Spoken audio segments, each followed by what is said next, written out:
Numbers પર નજર day 11 આજે આપણે 4 કંપનીઓ પર ચર્ચા કરીશું। ચારેય કંપનીઓ 4 અલગ અલગ સેક્ટરની છે અને તેમાં આપણને સ્પષ્ટ રીતે ખબર પડશે કે દરેક લીલો નંબર કમાણી નથી હોતી અને દરેક લાલ નંબર નબળાઈ નથી હોતી। અસલ આંકડા ત્યારે સ્પષ્ટ થાય જ્યારે એક્સપેક્ટેશન અને પરફોર્મન્સની વચ્ચેની કમ્પેરિઝન થાય। ચાલો જોઈએ કયા નંબરે કઈ સ્ટોરી આપણી સામે પ્રસ્તુત કરી છે। શરૂઆત કરીશું આપણે એનટીપીસીના આંકડા પર, જેમાં આપણને સ્પષ્ટ રીતે ખબર પડશે કે પ્રોફિટ કોલેપ્સ થયો છે। સેલ્સ 50,740 કરોડ 2.1% ઉપર, ઇબિટા 16,230 કરોડ 5.9% ઉપર, નેટ પ્રોફિટ 6,721 કરોડ 35.9%નો મેજર ઘટાડો। આ એક ડ્રામેટિક ટર્ન કહેવાય। રેવન્યુમાં વધારો છે, ઇબિટા પ્લસ છે, પરંતુ પ્રોફિટ ઓલમોસ્ટ 36% ક્રેશ થયો છે। તો આ જે પ્રોફિટ જે છે એ અગાઉ મોટો હતો, તો આ દર્શાવે છે કે કોઈ મોટો એક્સેપ્શનલ લોસ આવ્યો છે અથવા કોઈ મેજર ટેક્સ ઇમ્પેક્ટ લાગી છે। તો ખાસ કરીને પાવર સેક્ટરની આ એનટીપીસી નામની મોટી કંપની માટે આ એક વોર્નિંગ ગણી શકાય। હવે વાત કરીશું આપણે એસબીઆઈ લાઈફના આંકડા પર। Sales 20,078 crore -27.5%, EBITDA 793 crore -8.5%, net profit 724 crore -9.9 crore. આ પણ એક ડ્રામેટિક તથા નેગેટિવ ડાયરેક્શનમાં રિઝલ્ટ કહી શકાય।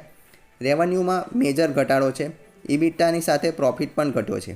ઇન્સ્યોરન્સ સેક્ટર ઓવરઓલ વીકનેસમાં ચાલી રહ્યું છે અને તેમાં એસબીઆઈ લાઈફે પણ પોતાનો સિંહ ફાળો ભજવ્યો છે।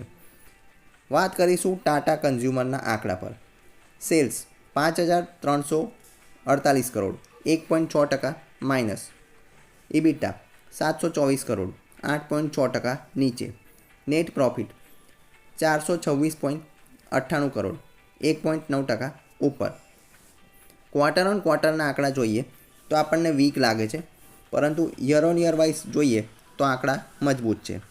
રેવન્યુ જે છે એક્સપેક્ટેશનની સામે બરોબર આવ્યો છે, જે 11.9% ઉપર છે।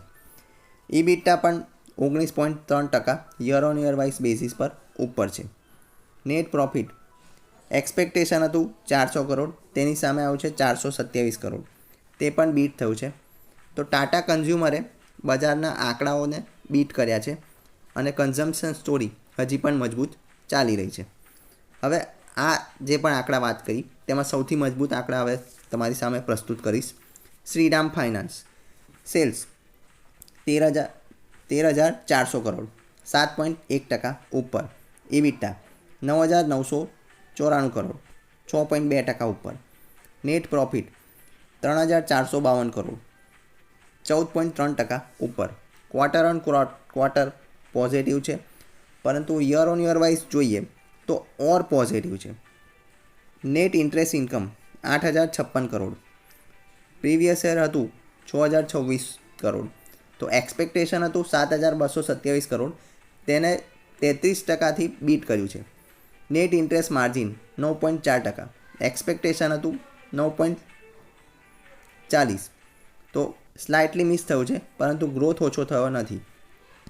ઓપરેટિંગ પ્રોફિટ 6,085 કરોડ, ગયા વર્ષે 4,192 કરોડ હતો, તો એક્સપેક્ટેશન હતું 5,991 કરોડ, બીટ થયો છે 45.2%થી year on year wise basis પર। Net profit 3,452 crore, previous year હતો 2,156 કરોડ, એક્સપેક્ટેશનથી સ્પષ્ટ રીતે આગળ। તો એસેટ ક્વોલિટી સ્ટેબલ છે, નંબર્સ ઇમ્પ્રૂવ થયા છે। એયુએમ 3.13 લાખ કરોડ છે, 15.3% year on year wise basis પર વધ્યું છે। તો ઓવરઓલ આપણે વાત કરી તેમાં એનટીપીસીના પ્રોફિટ ક્રેશ થયા છે, ઇબિટા ભલે ગ્રો થયું હોય, એસબીઆઈ લાઈફનો રેવન્યુ મેજરલી ક્રેશ થયું છે, ઇન્સ્યોરન્સ સેક્ટરમાં પેન ચાલી રહ્યું છે, ટાટા કન્ઝ્યુમરે બીટ કર્યું છે પ્રોફિટમાં, પરંતુ શ્રીરામ ફાઇનાન્સ તમામ રીતે આજના દિવસનો શાનદાર પરફોર્મર। તો આ હતું આપણું આજના દિવસનું ડિસ્કશન। હવે આપણે મળીશું નવા આંકડા, નવા માર્કેટના નવા નંબર સાથે। ત્યાં સુધી પેજ પર બન્યા રહો। જય હિન્દ, વંદે માતરમ।